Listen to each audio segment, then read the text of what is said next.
Vadakara Orkkatteri community health സെന്ററിൽ കിടത്തി ചികിത്സ ഉൾപ്പെടെയുള്ള സേവനങ്ങൾ ആവശ്യപ്പെട്ട് റവല്യൂഷണറി മഹിളാ ഫെഡറേഷൻ ഫെബ്രുവരി 25 രാവിലെ കമ്മ്യൂണിറ്റി സെന്ററിലേക്ക് മാർച്ച് നടത്തുമെന്ന് സംഘാടകർ വാർത്താസമ്മേളനത്തിൽ അറിയിച്ചു. കെട്ടിടങ്ങൾ വരുന്നതല്ലാതെ രോഗികൾക്ക് ആവശ്യമായ സേവനമൊന്നും ഇവിടെ നിന്ന് ലഭിക്കുന്നില്ലെന്ന് ഇവർ പറഞ്ഞു. 1988 ഈ ആതുരാലയത്തെ കമ്മ്യൂണിറ്റി ഹെൽത്ത് സെന്റർ ആക്കിയത്. നേരത്തെ കിടത്തി ചികിത്സ, പ്രസവം എന്നിവയെല്ലാം ഇവിടെ ഉണ്ടായിരുന്നു. ഇപ്പോൾ രാവിലെ 10 മണിക്ക് തുറന്ന് വൈകുന്നേരം 5 മണിക്ക് പൂട്ടുന്ന ദയനീയമായ അവസ്ഥയിലാണ്. സ്പെഷ്യലിസ്റ്റ് ഡോക്ടർമാർ ഇവിടെയില്ല, ജീവനക്കാരും കുറവാണ്. ജീവൻ രക്ഷാ മരുന്നുകളുടെ ലഭ്യത, കിടത്തി ചികിത്സാ സൗകര്യം, ആവശ്യമായ ജീവനക്കാരുടെ നിയമനം, സ്പെഷ്യലിസ്റ്റ് ഡോക്ടർമാരുടെ നിയമനം, ECG, എക്സ്റേ, ആധുനിക ലാബ് സൗകര്യം തുടങ്ങിയവ ആവശ്യപ്പെട്ടാണ് സമരം. ആശുപത്രിയെ നിയന്ത്രിക്കുന്ന വടകര ബ്ലോക്ക് പഞ്ചായത്തും സംസ്ഥാന സർക്കാരും ഇക്കാര്യത്തിൽ അടിയന്തര ഇടപെടൽ നടത്തണമെന്ന് അവർ ആവശ്യപ്പെട്ടു. വാർത്താ സമ്മേളനത്തിൽ TK വിമല, ഷീജ തോട്ടോളി, ഗീതാ മോഹൻ എന്നിവർ പങ്കെടുത്തു.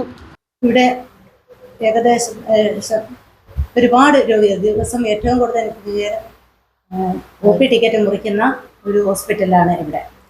അപ്പോൾ 1988 ഇത് കമ്മ്യൂണിറ്റി ഹെൽത്ത് സെൻ്ററായി ഉയർത്തപ്പെട്ടു.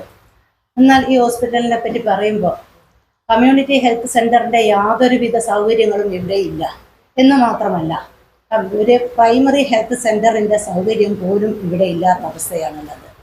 ഇത് പ്രൈമറി ഹെൽത്ത് സെൻ്റർ ആയിരിക്കുന്ന അവസരത്തിൽ ഇവിടെ കിടത്തി ചികിത്സ ഉണ്ടായിരുന്നു, പ്രസവം ഉണ്ടായിരുന്നു, അതേപോലെ എക്സ്റേ യൂണിറ്റ്, അതേപോലെ ഒട്ടനവധി സൗകര്യങ്ങളുണ്ടായിരുന്നു. എന്നാൽ ഇന്ന് ഇതൊന്നും ഇല്ല എന്ന് മാത്രമല്ല, ഒരുപാട് ബിൽഡിംഗ് കെട്ടിടങ്ങൾ, വലിയ ജനങ്ങളെ ആകർഷിക്കുന്ന തരത്തിലേക്കുള്ള വലിയ കെട്ടിടങ്ങൾ ഉണ്ടാക്കിയിരുന്നുണ്ട്. ഇതൊന്നും സാധാരണ പാവപ്പെട്ട ജനങ്ങൾക്ക് ഗുണകരമായി വരുന്നില്ല. ജനങ്ങളെ സംബന്ധിച്ചിടത്തോളം അവർക്ക് പുറത്തുള്ള സ്വകാര്യ മെഡിക്കൽ ഷോപ്പുകളിലേക്ക് മരുന്നിനായി പോകേണ്ട ഗതികേട് വരികയാണ്.